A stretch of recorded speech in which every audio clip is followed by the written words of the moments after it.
tarde, estamos aqui no Espaço Movieco, sejam bem-vindos. Hoje nós vamos falar um pouquinho sobre a retomada pós-pandemia, sobre o luto também, né, que é uma questão que está sendo muito difícil para nós nesse momento, né, de pandemia. Então eu trouxe esse assunto para a gente discutir hoje, fiquem bem à vontade se vocês tiverem alguma dúvida, né.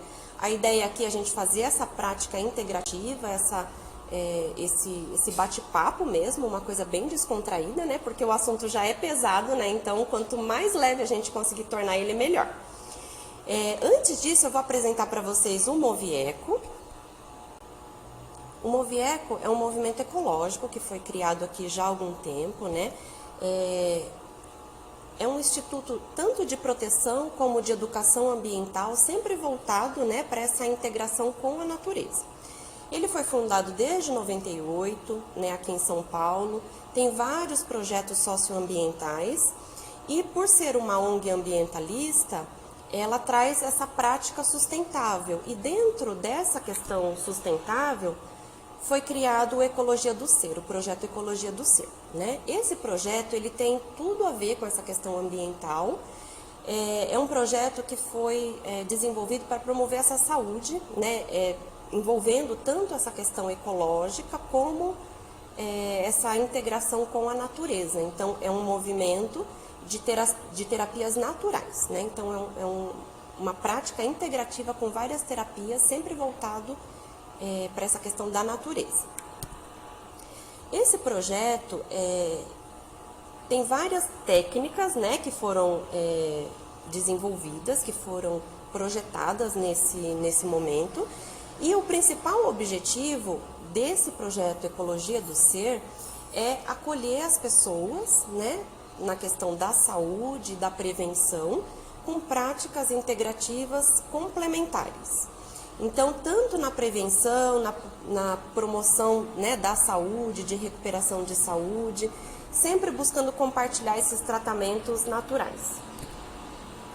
As atividades aqui do espaço, né, que é o Espaço Movieco, e dentro do Espaço Movieco, esse projeto Ecologia do Ser, as principais atividades são, tem um laboratório integrativo, né, que são todas essas terapias que são oferecidas aqui, como, por exemplo, a Ayurveda, o Yoga, a fitoterapia, a aromaterapia, o Reiki, a acupuntura, quiropraxia, a auriculoterapia, terapias com imposição de mãos também, que a gente está trazendo.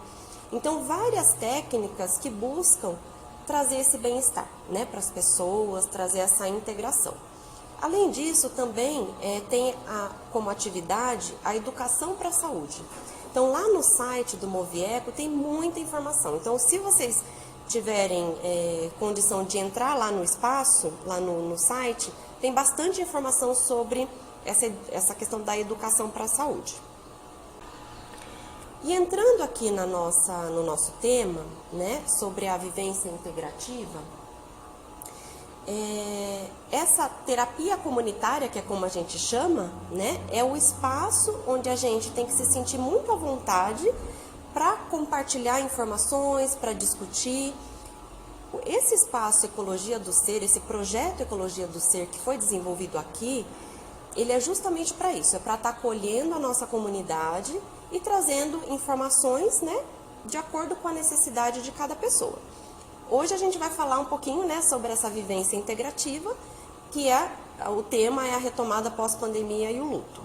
Para quem não me conhece, eu sou a Laura de Freitas, psicanalista, terapeuta, atuo nessa área há mais de 20 anos, com a psicanálise há mais de 13 anos. E aqui nesse espaço eu dou a minha contribuição com uma técnica de imposição de mãos, que é a técnica de barra de axis e do facelift energético. São técnicas com energia quântica que promovem a saúde, bem-estar de dentro para fora. Sobre esse tema hoje, né, sobre essa retomada pós-pandemia, que é um assunto que está muito em pauta, um assunto que as pessoas têm muita dificuldade de estar retomando, né? Então, é um assunto que a gente precisa realmente conversar e desmistificar algumas coisas, né? Porque muitas vezes a gente olha para a questão da pandemia, dessa retomada, do luto, de tantas perdas que nós tivemos, a gente olha para isso com muito pesar, né? Como uma coisa muito negativa. Então, eu vou tentar trazer para vocês hoje um olhar diferente, além, né, de tudo que a gente vivencia, um olhar diferente para a gente, né, poder refletir sobre isso. Então, eu dividi essa pauta em 5 etapas.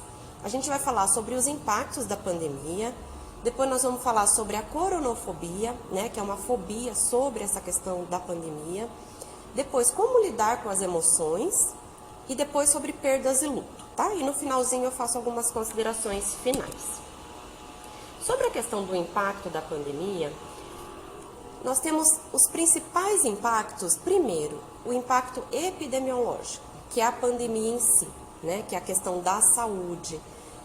O mundo não esperava isso, né? Nós não estávamos preparados, o mundo não estava preparado para esse momento, para uma pandemia, para um vírus tão forte, tão devastador como foi.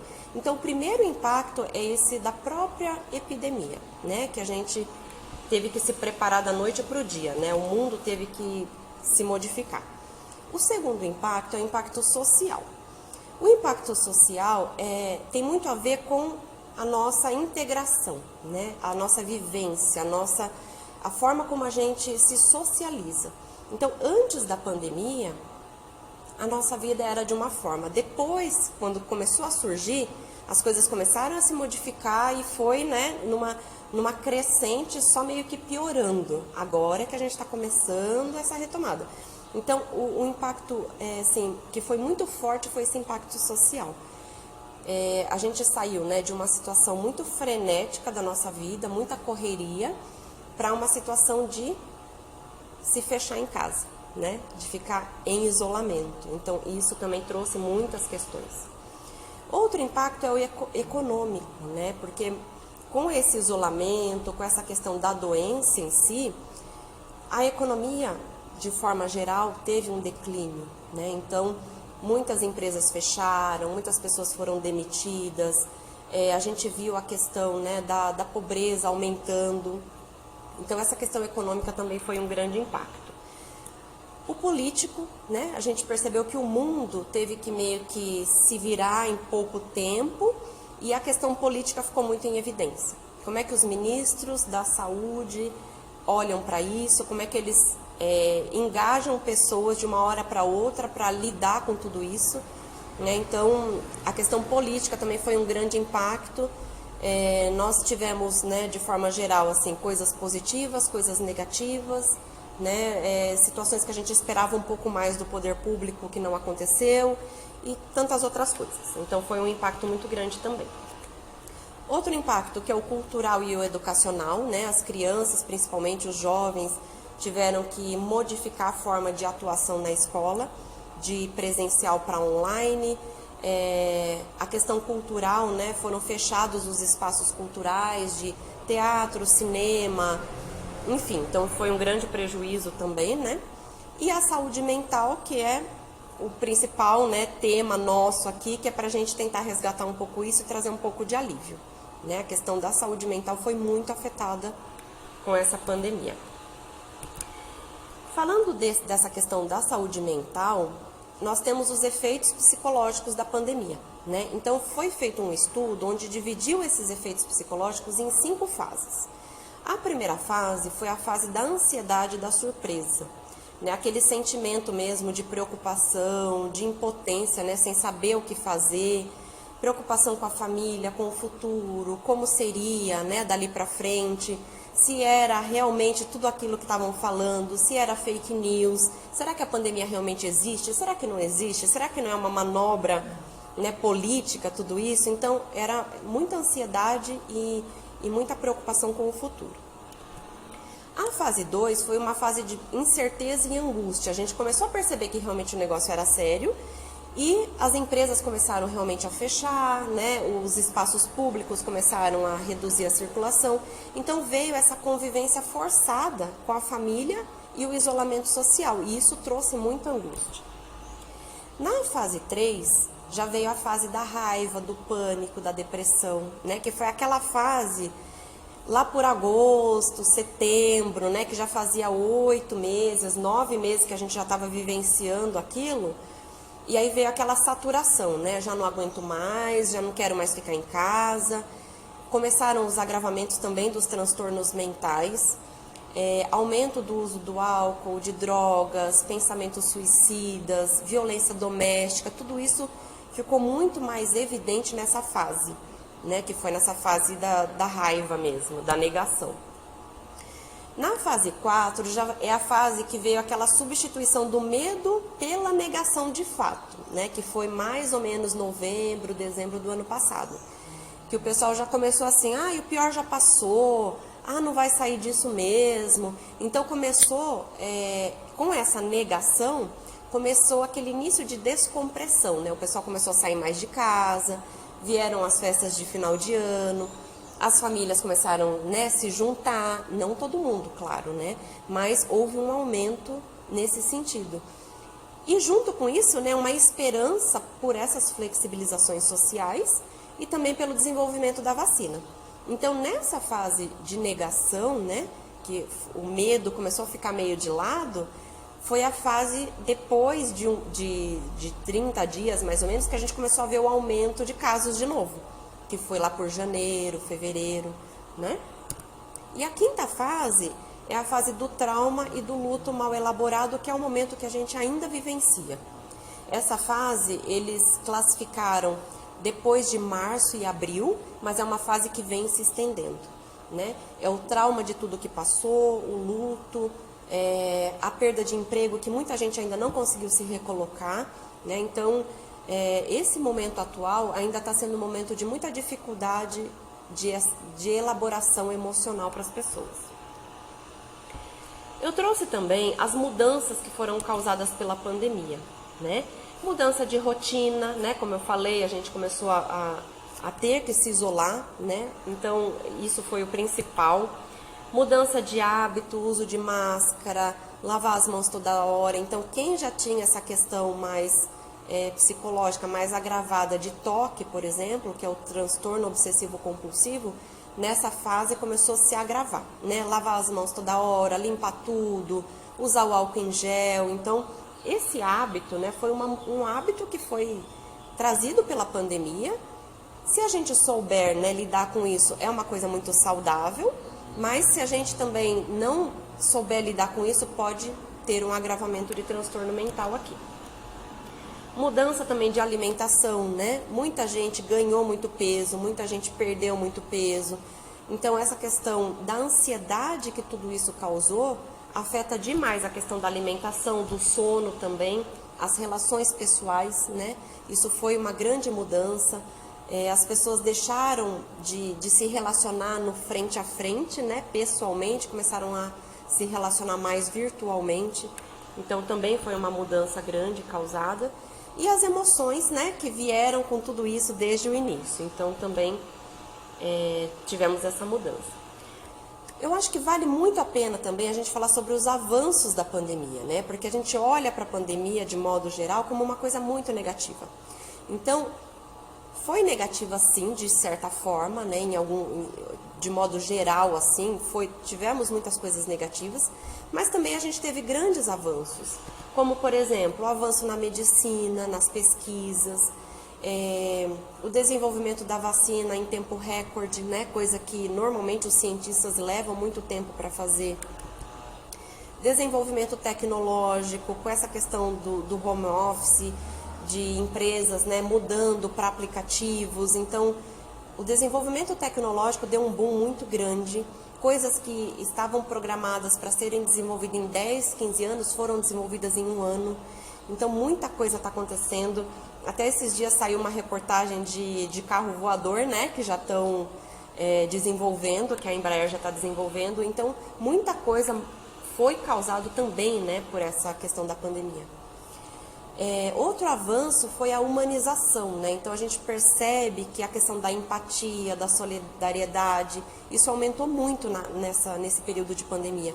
As pessoas estão muito mais preocupadas umas com as outras, né?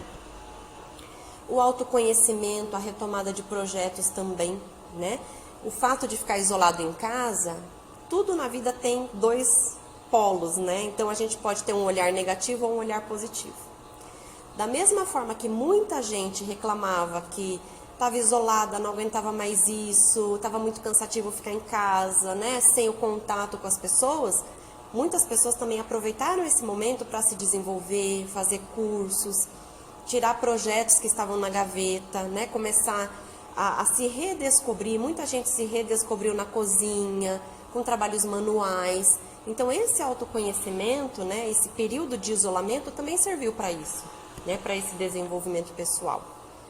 Valorização das coisas simples também foi um avanço na pandemia, né? A gente começou a valorizar outras coisas. Convivência com a família também se modificou muito. Muitos pais não tinham tempo para os filhos, né? As crianças ficavam em tempo integral nas escolas. E com essa pandemia, ficaram isolados em casa, mas também tiveram essa possibilidade, né, de conviver melhor com a família. E aí tem um lado bom e um lado ruim, né? Muita gente conseguiu, assim, se aproximar mesmo, de fato, dos seus familiares, dos seus filhos, cônjuge, mas muitas pessoas também começaram a descobrir o que é conviver com a outra pessoa, né? E aí, daí vem tanta violência doméstica também, né, e tantas separações. A pesquisa lá no Google de como, né, qual o processo para separação aumentou mais de 500%. Então, essa convivência trouxe ponto positivo e ponto negativo, né? O segundo tópico que eu queria trazer para vocês é sobre a coronofobia, né? Que é essa fobia em relação ao processo do coronavírus.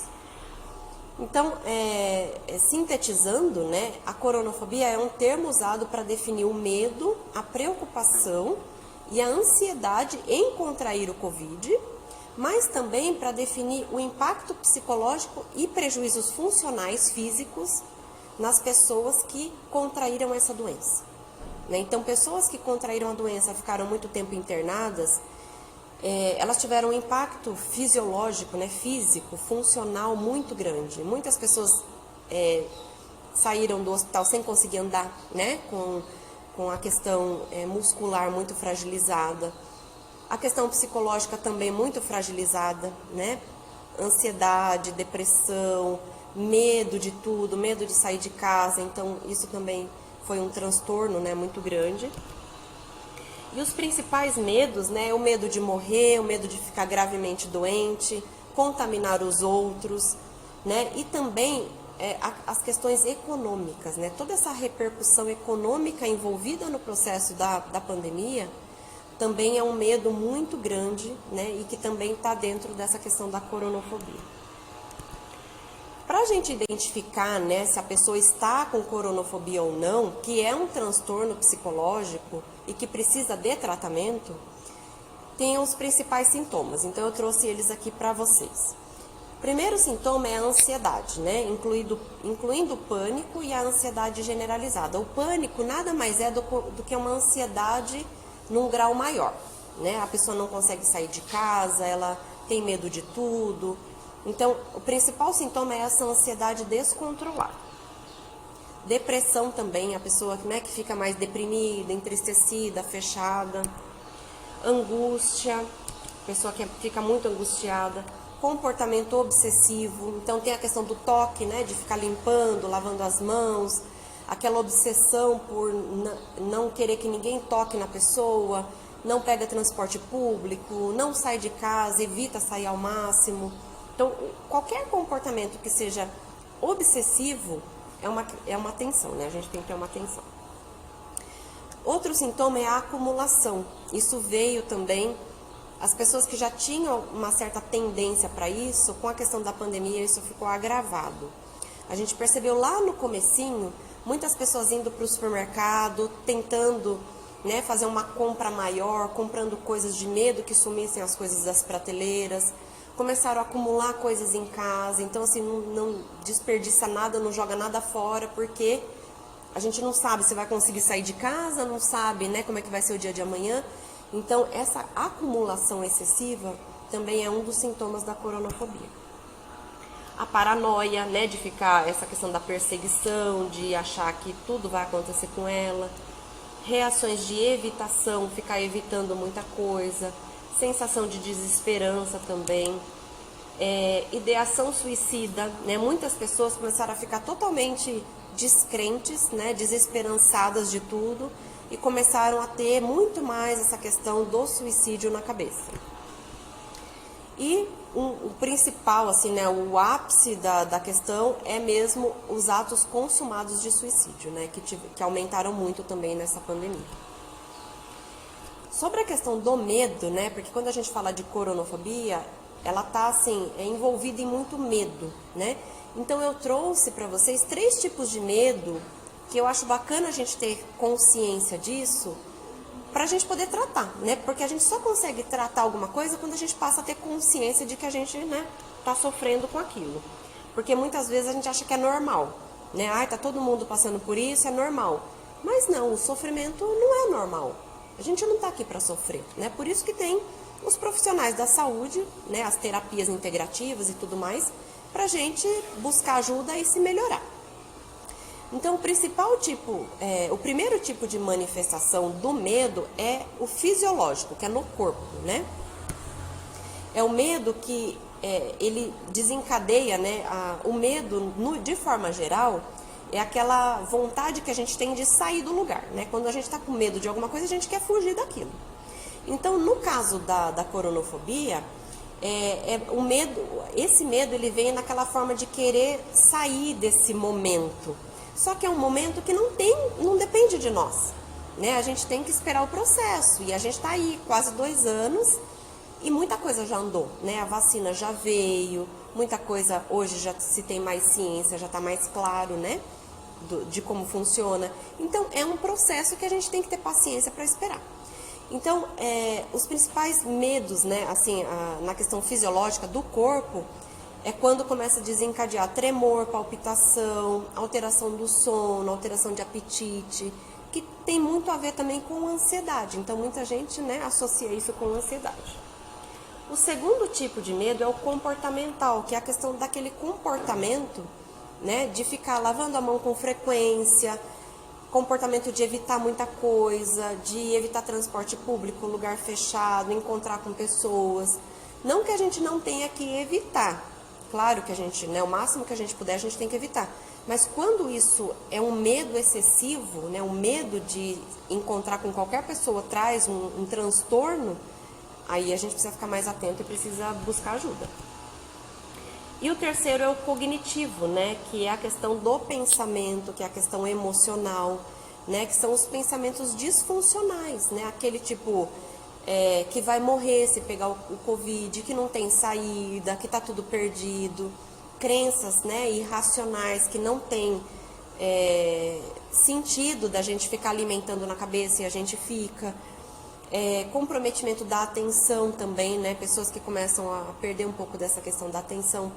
Então tudo isso pode desencadear tanto um quadro ansioso como depressivo também, né, com muita tristeza, raiva, qualquer tipo de sentimento e sensação que vier para nós, né, desencadeado por esse medo da questão da pandemia, que traz para a gente algum tipo de prejuízo na nossa vida, a gente precisa buscar ajuda. Quais são as consequências, né, que é importante a gente saber, tipo, eu tenho na minha família uma pessoa que tem esses sintomas da coronofobia. Se ela não buscar ajuda, o que vai acontecer?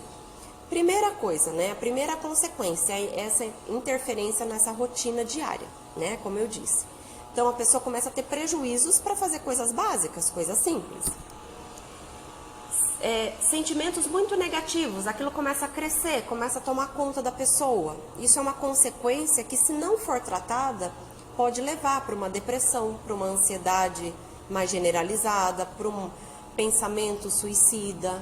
Isso vai depender muito de cada pessoa, o que cada um tem guardado dentro de si, né? E o que tem guardado dentro de si tende a vir para fora.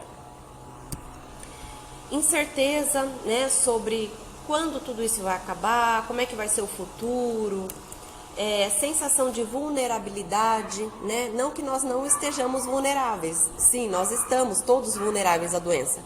Só que se a gente tem que ter consciência que, se a gente se cuidar, fizer a nossa parte, tá tudo bem, né? Se pegar o Covid, é porque tem que ser, porque tem que passar por esse processo, né? Estando vacinado, vai ser sintomas mais leves. Então a gente tem que fazer a nossa parte e acreditar que tudo acontece como tem que acontecer. Nada é por acaso, né? Agora, quando a gente fica com aquela questão, né, da vulnerabilidade, de que qualquer coisa que aconteça, a gente está muito vulnerável àquilo e que aquilo é o fim, é uma situação emocional já mais agravada que precisa olhar. Outra consequência da coronofobia é ficar reforçando essas preocupações com noticiários negativos.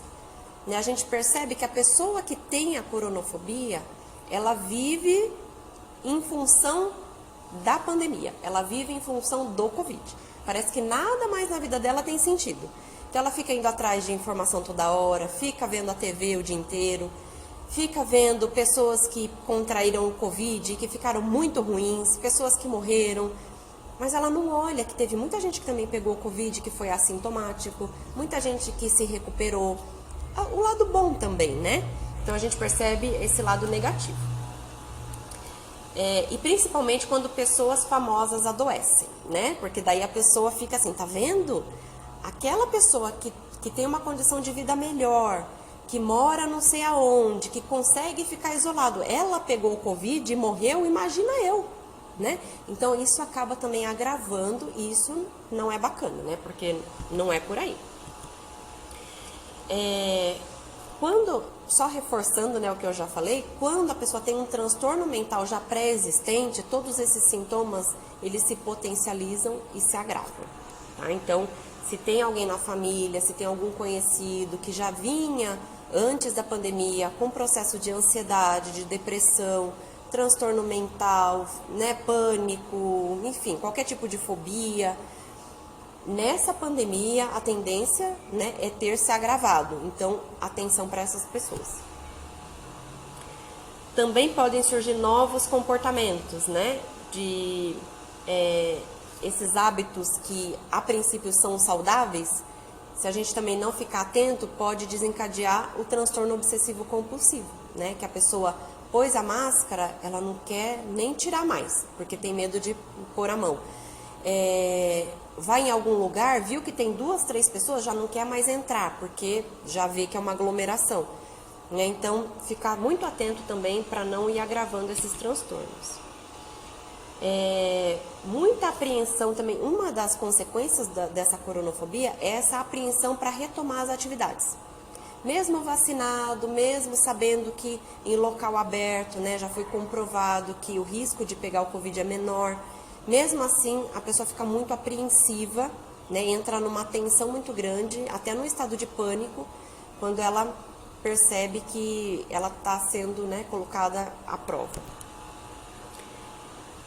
E um outro ponto que também é importante, né, muitas pessoas deixaram de procurar o serviço médico para fazer os tratamentos de rotina por conta da pandemia. E isso acabou agravando outras doenças, né? Outras doenças já pré-existentes começaram a ser agravadas também. Tá? Então, essas são as principais consequências da coronofobia, que é importante a gente ter ciência, né? E ficar atento se alguma pessoa estiver passando por isso. O terceiro ponto que eu queria trazer para vocês é como lidar com todas essas emoções, né? Com tudo isso que a gente vem vivenciando, como é que a gente lida com essas questões? Então, é importante a gente ter a ciência, né, de que o estresse causado por tudo isso, né, ele é um grande fator de risco para outros transtornos mentais, como ansiedade, depressão, pânico.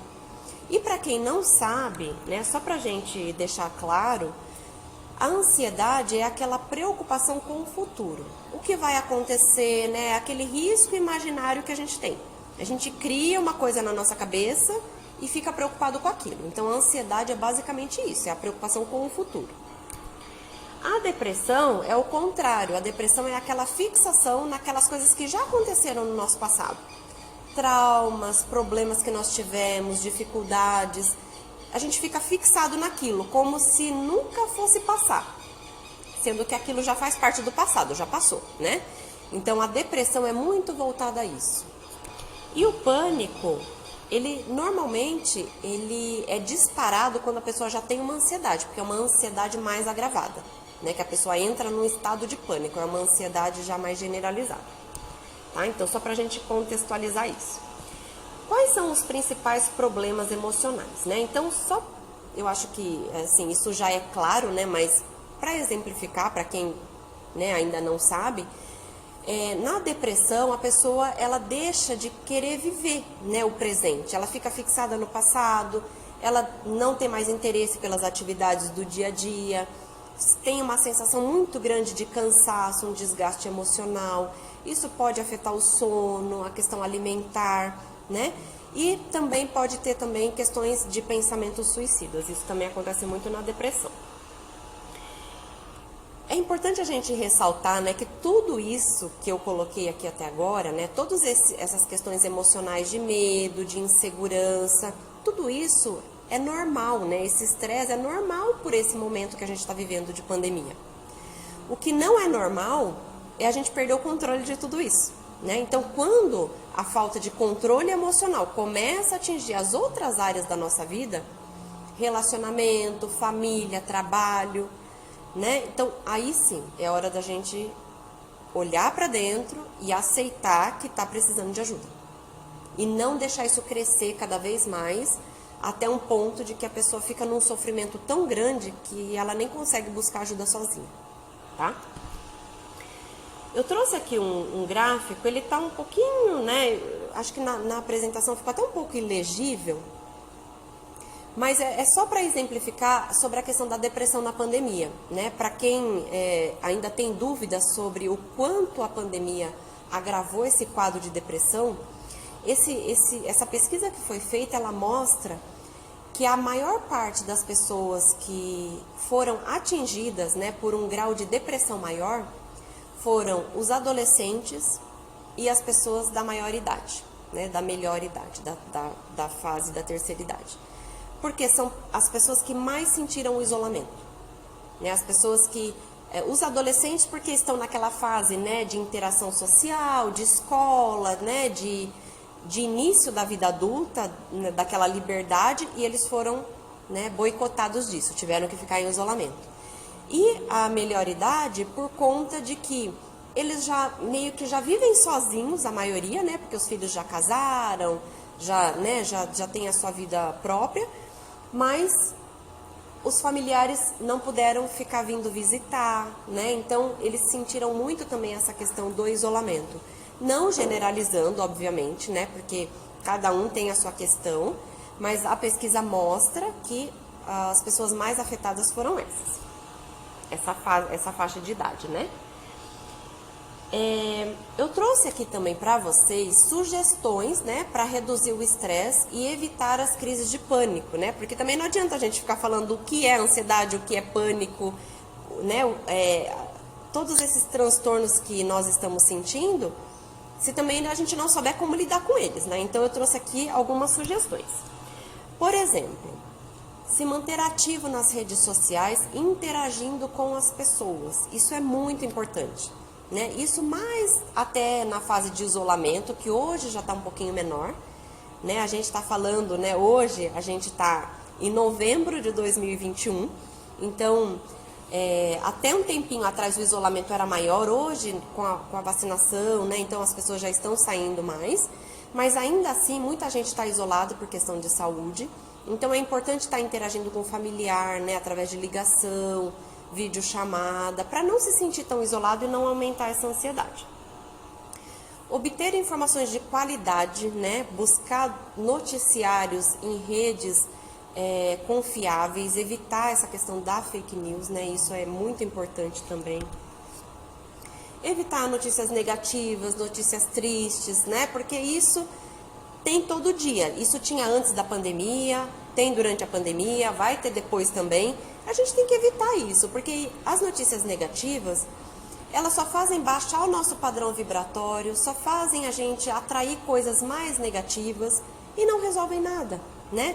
Eu acho que é importante a gente ter consciência e ciência do que está acontecendo no mundo, por isso é importante assistir TV, ver noticiário, é importante, mas um noticiário de qualidade, né, que vá acrescentar na nossa vida.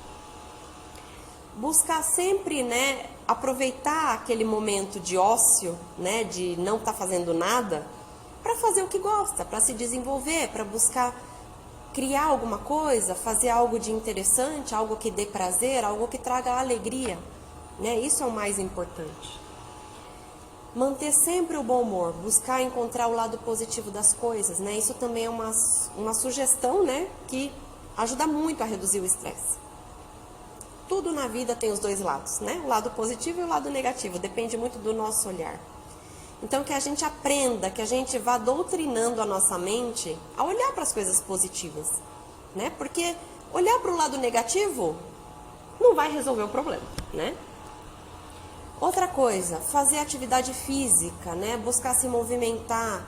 Atividade física, além da questão da saúde, ainda libera hormônios importantes para a questão emocional, né? Para a nossa saúde emocional, saúde mental.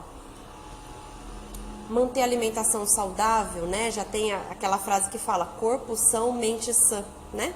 Então manter uma alimentação saudável, um sono regular, praticar yoga, meditação, isso ajuda muito a reduzir o estresse, né? E esse espaço aqui, ele é muito voltado para isso, para trazer, né, esse bem-estar pra gente. Então, que a gente possa usufruir mais. E principalmente gerenciar as nossas preocupações, as nossas angústias, as nossas frustrações. Quem não tem? Quem não tem coisas negativas, né? Quem já não viveu no passado traumas, problemas? Todo mundo tem, todo mundo passa por isso, né? Mas a gente tem que aprender a gerenciar isso. Olhar para isso de uma forma melhor, buscar tratar isso nas terapias, né? Ter um olhar diferenciado para essas coisas. Buscar se melhorar, porque ficar focado no negativo, sabe, naquelas preocupações, porque o próprio nome já diz, né, é uma preocupação, você está se preocupando de uma coisa que pode ser que nem aconteça, pode ser que nem, né, tá lá no futuro, pode ser que nem venha acontecer. Então tem coisas que não vale a pena, vamos viver o hoje da melhor forma que a gente puder, né, com alegria, com disposição, buscar sempre trazer, né, mais saúde pra gente. E eu acho importante também, né, a gente saber como ajudar pessoas que estão em crise. Isso é uma dúvida que vem muito pra gente, né? Poxa vida, eu tô lidando com pessoas que estão em crise, o que eu faço? Isso nas escolas, né, os professores trazem muito essa dúvida. As crianças, os adolescentes que têm os amiguinhos que às vezes entram em crise e não sabem como lidar. Os profissionais mesmo, né, da saúde, às vezes a gente fica, né, meu Deus, como é que eu lido com isso? Então, acho que é uma informação que serve para todo mundo. Como ajudar uma pessoa que está em crise. Então, eu separei em duas coisas. Ansiedade, pânico e depressão, que são as principais causas, né, de crise. Então, uma pessoa que está numa crise de ansiedade e pânico, como é que a gente pode ajudar? Primeiro, como é que a gente identifica que a pessoa está numa crise? A crise de ansiedade, a pessoa começa a ter palpitação, começa a faltar o ar, começa a ter suor excessivo na mão, né? Começa a ter taquicardia, então a pessoa começa a passar mal.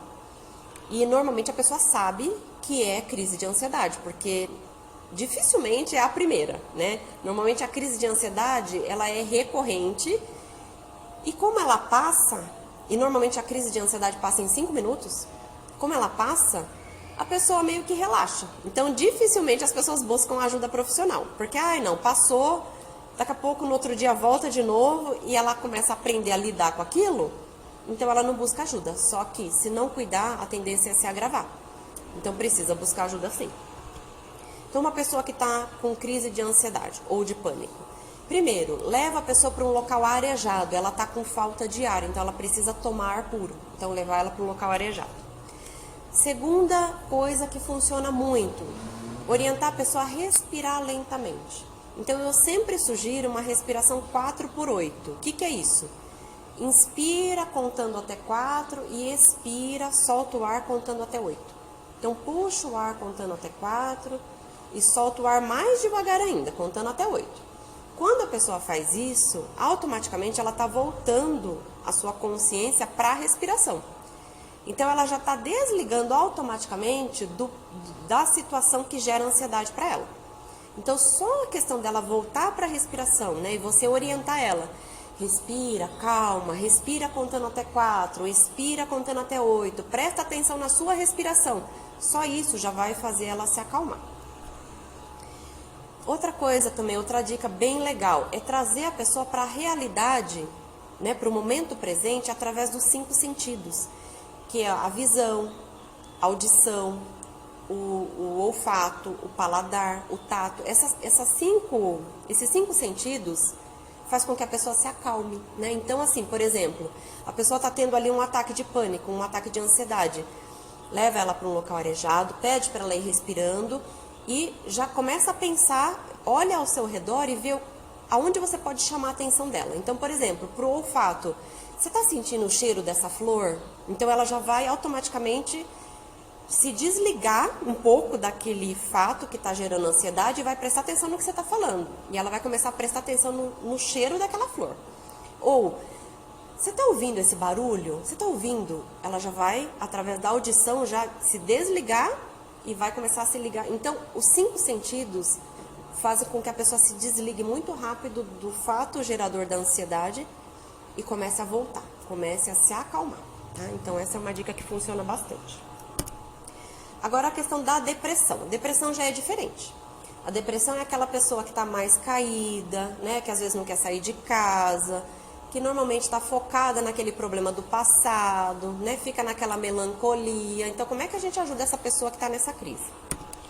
Primeiro, colocar à disposição para ouvir, porque a pessoa, às vezes, ela está com o peito, né, com o emocional muito cheio daquele problema e ela precisa pôr para fora. Só que quando ela tenta falar com alguém, o que normalmente a gente faz? A gente corta, a gente critica, né? A gente fala, mas já vem você de novo com esse assunto? Você não vai sair disso, não?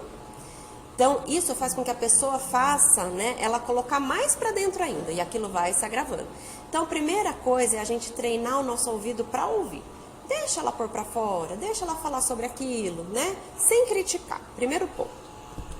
Segundo ponto, sugerir que ela busque ajuda, né? Porque a depressão é um assunto muito sério, que a pessoa, para sair sozinha da depressão, é muito difícil.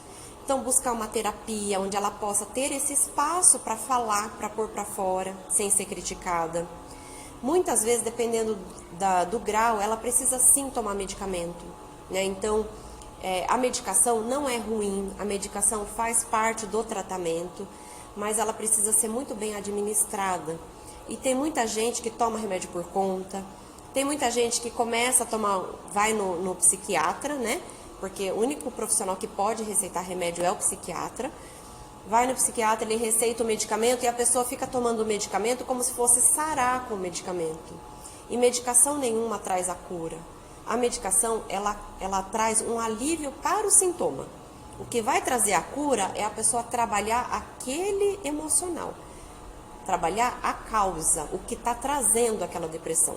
E isso ela só vai conseguir através das psicoterapias. Então, tem que orientar ela a buscar ajuda, não tem outro jeito, né? Eu até coloquei aqui que o maior obstáculo é o preconceito e a falta de informação. Porque ainda tem, né, muito preconceito. Muita gente acha que buscar um psicólogo, um psicanalista, um psiquiatra é coisa para quem tá maluco, é coisa para quem não dá conta de si mesmo, é para as pessoas fracas, e não é, né? Então, acho que trazer isso, essa consciência para a pessoa é importante, de que ela precisa ter essa humildade para aceitar que ela está passando por aquele momento, que todo mundo passa por momentos difíceis, e que procurar ajuda é um ato de coragem, não é covardia, é um ato de coragem, porque não é fácil buscar, né? A gente sabe, não é fácil, mas é um ato de coragem e vai ter a recompensa, né? Porque ela vai se melhorar. E eu até coloquei aqui, né? Ansiedade, insegurança, tristeza são sentimentos normais, principalmente neste momento de pandemia, né? Esse momento que a gente está passando por tanta dificuldade. Então, não é vergonha nenhuma estar passando por isso. Isso é normal, mas que a gente tem que saber lidar com isso e buscar ajuda se for necessário, né? Não ter vergonha. Agora, o quarto ponto que eu trouxe é sobre as perdas e sobre o luto, né? A gente tem lidado muito com isso, né? Tem pessoas que lidam de uma forma melhor, tem pessoas que têm mais dificuldade, mas de forma geral todo mundo está lidando com algum tipo de perda. Então, primeiro, para a gente conceituar, né, o que é o luto, ele é um processo natural que ocorre em reação a um rompimento de vínculo. Não é só quando a gente perde alguém. Qualquer vínculo que for rompido traz para a gente uma sensação de perda, né, uma sensação de luto. Isso pode ser através da perda de pessoas, né, falecimento de alguém, pode ser através da perda do emprego ou mudança social, né? Muitas pessoas trabalhavam, tinham um certo status social, hoje precisam, né, trabalhar com uma outra coisa que às vezes ganha muito menos do que ganhava. Então isso traz também uma sensação de perda, uma sensação, né, de luto. Outra coisa também é a possibilidade de futuro, né? Quando a gente perde essa possibilidade de um futuro melhor, a gente também entra em luto, né? Porque está sendo tirado da gente dia a dia várias possibilidades, né? Possibilidade de interagir com as pessoas, possibilidade de ir e vir, possibilidade de andar sem máscara, né? Possibilidade de trabalhar muitas vezes no presencial, tem que ser online. Enfim, toda essa possibilidade de futuro que está sendo tirado da gente também traz uma sensação de luto. É justamente essa questão de que algo foi tirado, né? Algo que pertencia a nós, que foi tomado, foi tirado abruptamente, né? Então isso traz muito essa questão do luto.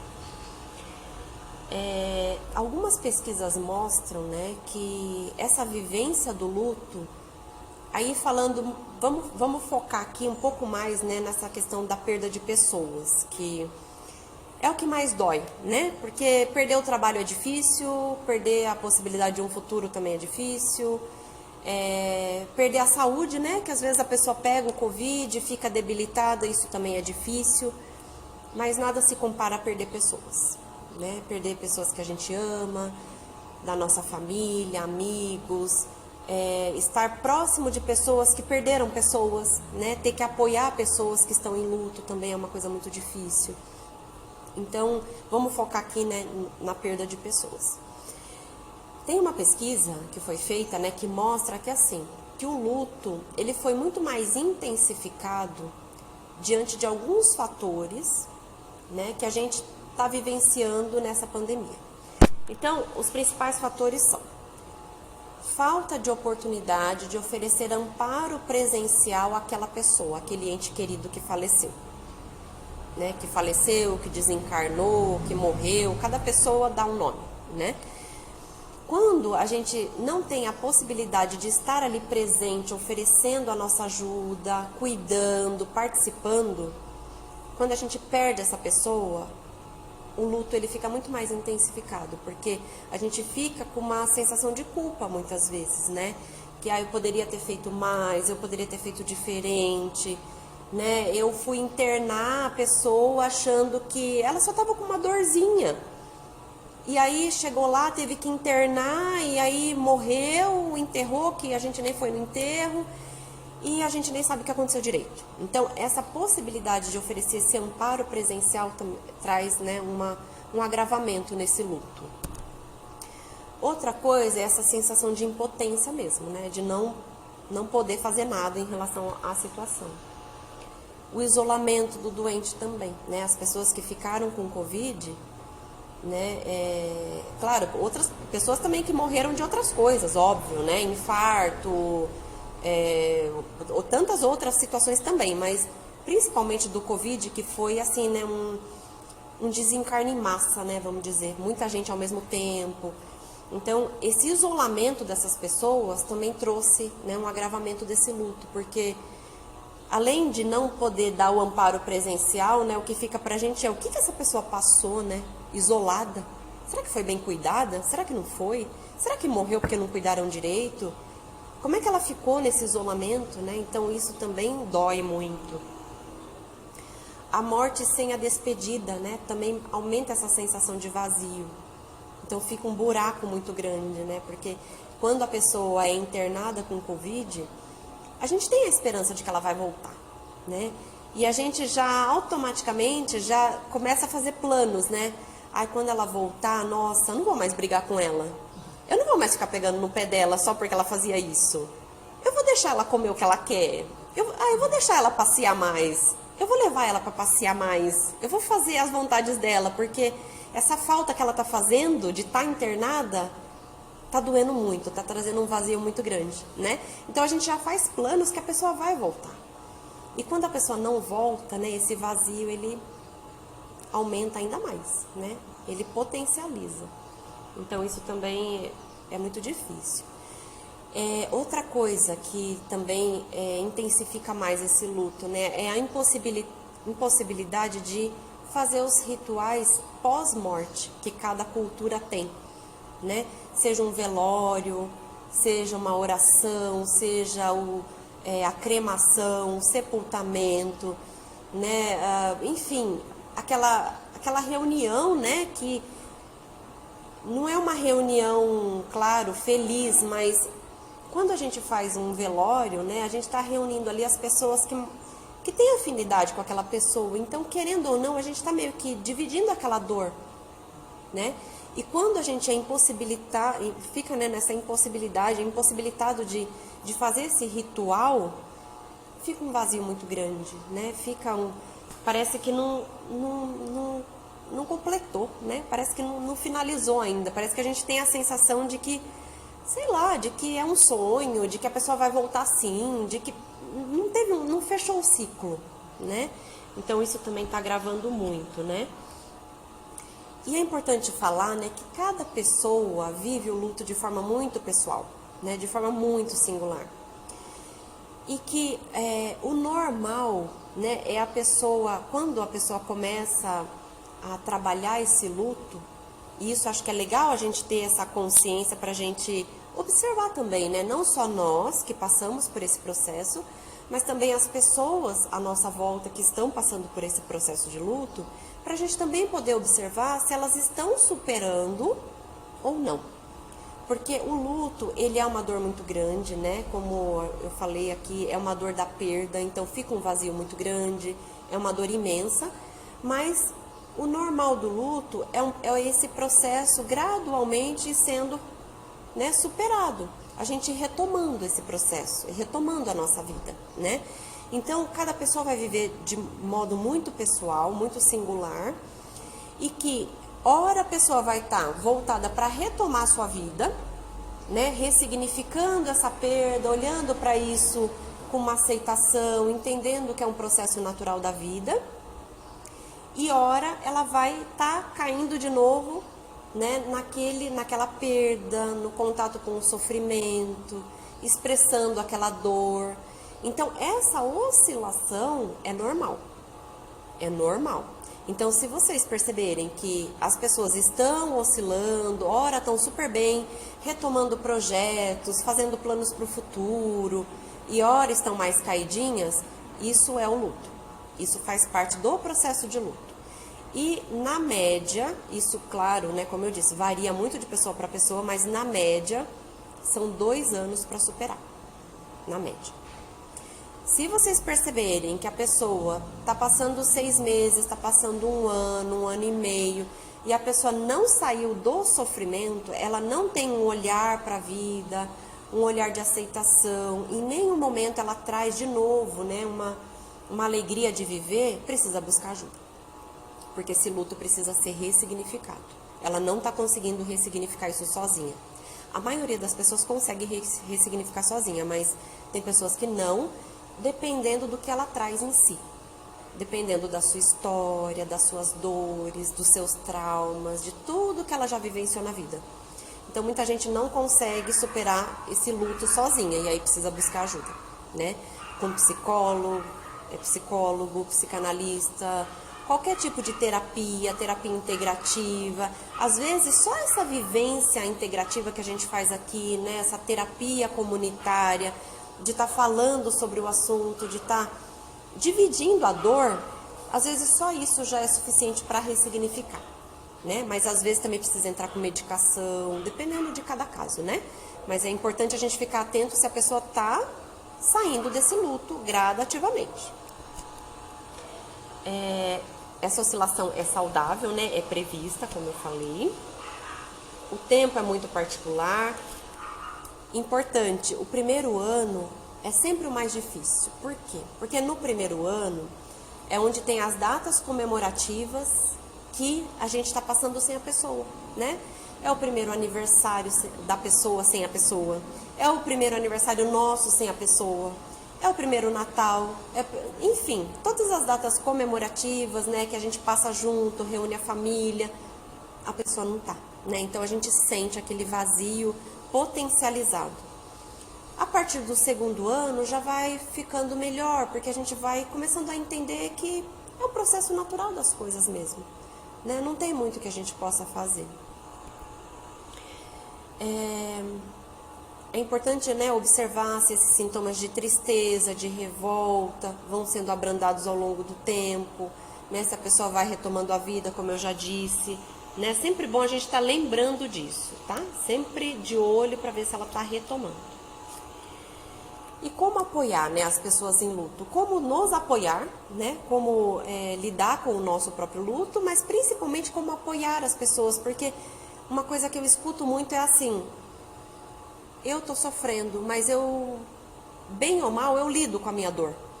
Mas o que mais me dói é ver o outro sofrendo, porque eu não sei como lidar. Eu não sei o que fazer, eu não sei o que falar, eu não sei. Né? Então, às vezes, a nossa dor é grande, mas ver o outro sofrendo, às vezes dói mais. Principalmente quando é da nossa família, né? Então, eu trouxe aqui algumas dicas de como apoiar as pessoas em luto. Primeiro, evitar usar, né, aqueles clichês, né? Tipo, vai passar, vai ficar tudo bem, você vai superar isso, foi melhor assim, Deus sabe o que faz, né? Tudo que a gente costuma falar, vamos dizer assim, né? A pessoa sabe, ela sabe que um dia vai passar, né? Ou ela pelo menos tem esperança, né, que um dia passe, que um dia fique bem. Mas nesse momento de dor, não tá bem. Não tá legal, não tá gostoso, não tá legal. E aí quando a gente fala, vai passar, vai ficar tudo bem, fica em paz, logo vai superar isso, foi melhor assim, esse foi melhor assim é o pior, né? Porque como assim foi melhor assim? Foi melhor pra quem, né? Então esse é de matar.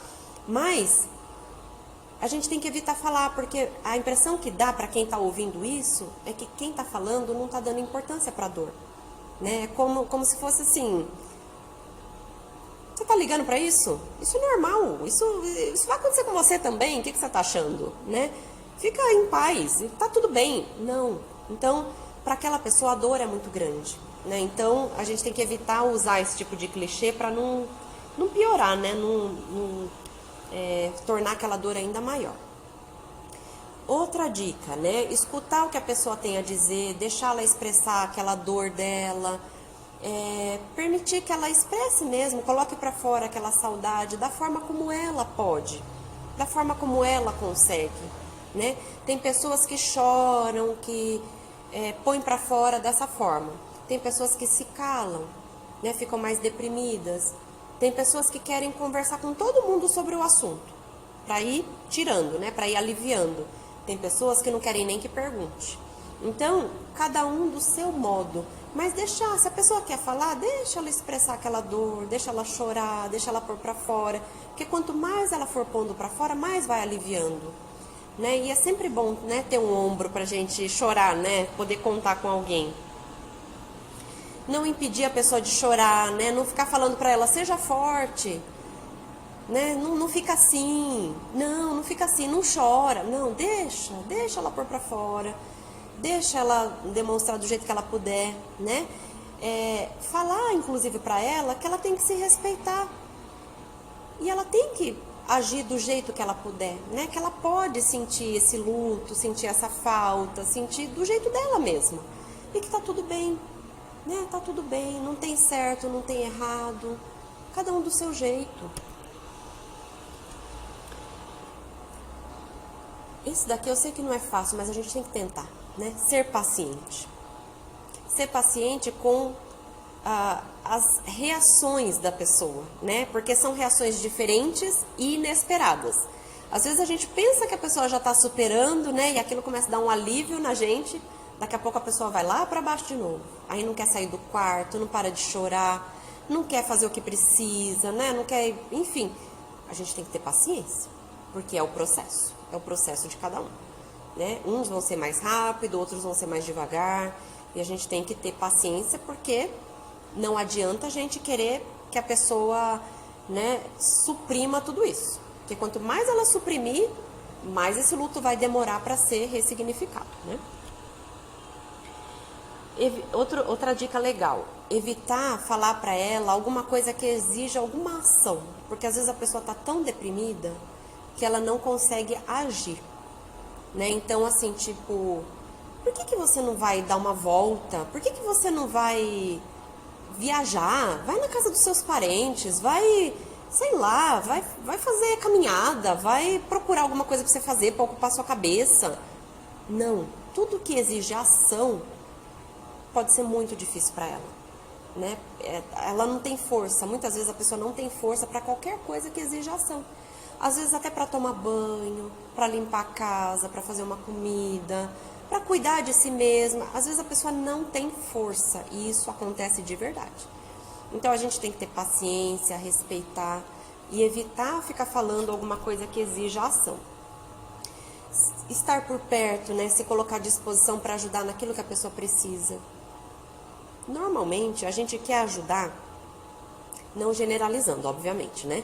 Mas normalmente a gente quer ajudar com aquilo que a gente acha que a pessoa precisa.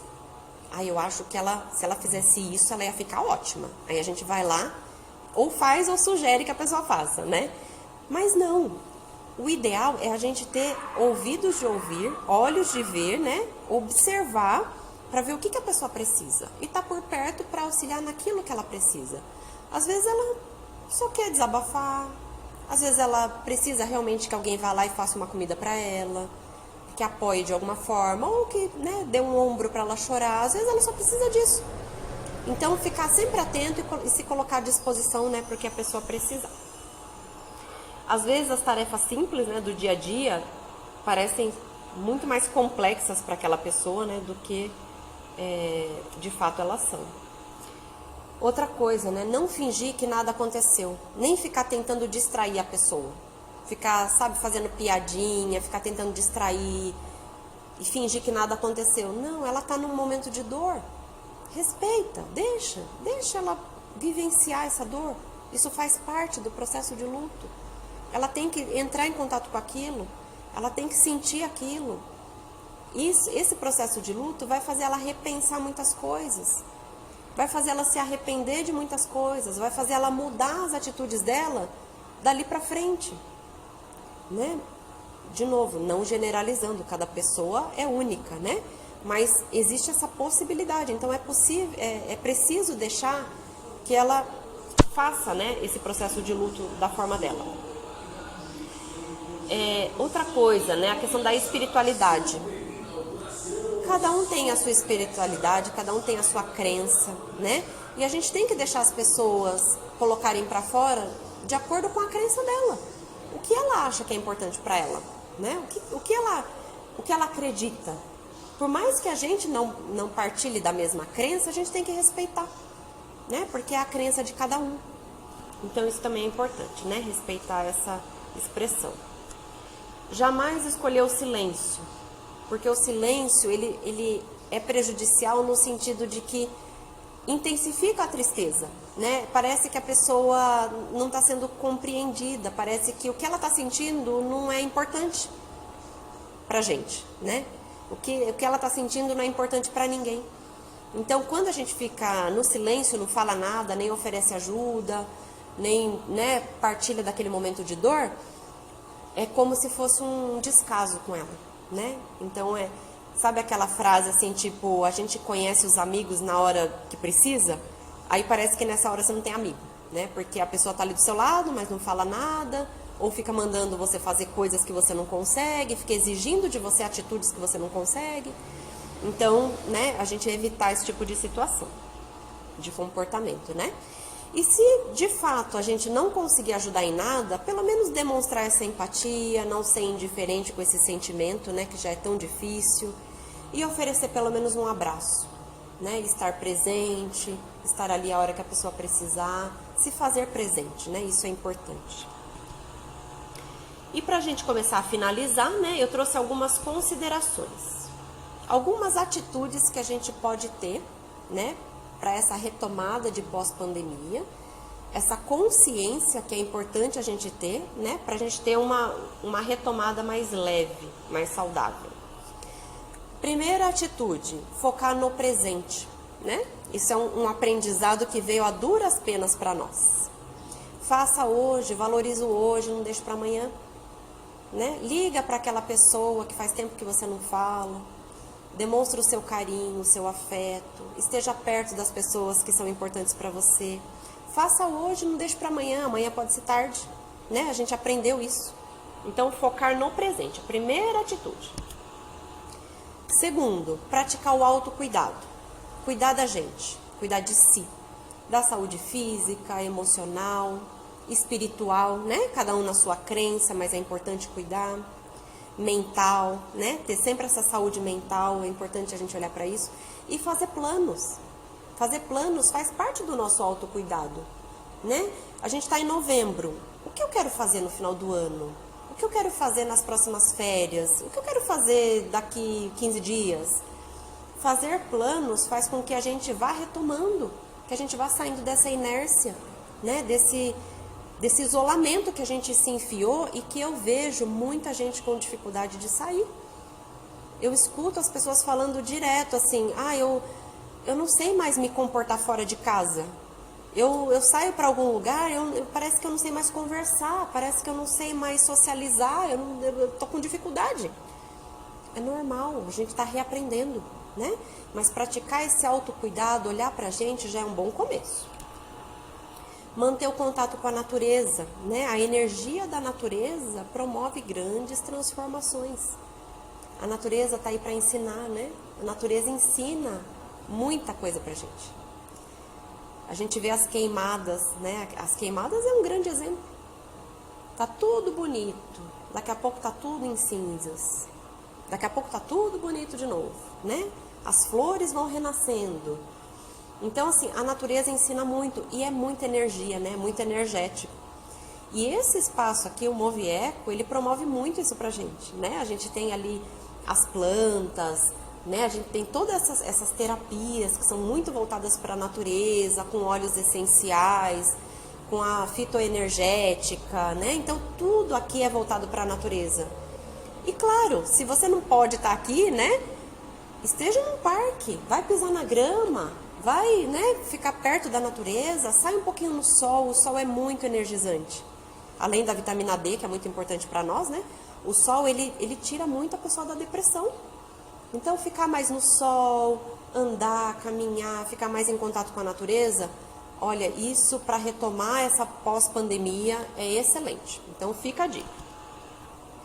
Fazer o melhor que puder, sem exigir demais de si mesmo.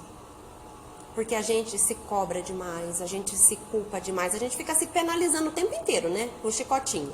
O tempo todo. Eu devia ter feito isso, eu devia ter feito aquilo. Se eu tivesse feito isso, não tinha acontecido isso. Mas eu... E assim, a gente vai só trazendo culpa. Quanto mais culpa a gente traz, mais a gente se vê na necessidade de reparar. É culpa e reparação, culpa e reparação. E a gente precisa quebrar esse ciclo. Porque senão a gente vai viver reparando o tempo inteiro. Porque culpa é o que a gente mais faz. Mas, né, a gente vai trazendo pra gente. Tudo a gente...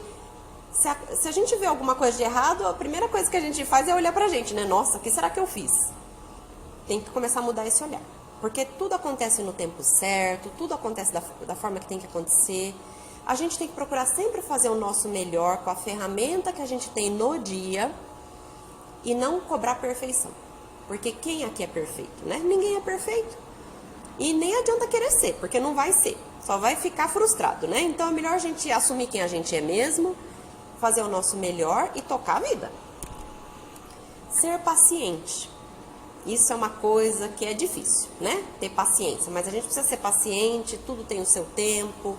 Esperar com alegria, né? É importante a gente estar esperando sempre com alegria. Não adianta ficar ansioso, triste, reclamando, porque não vai resolver, as coisas só vão acontecer no seu tempo. Tudo tem a sua hora, né?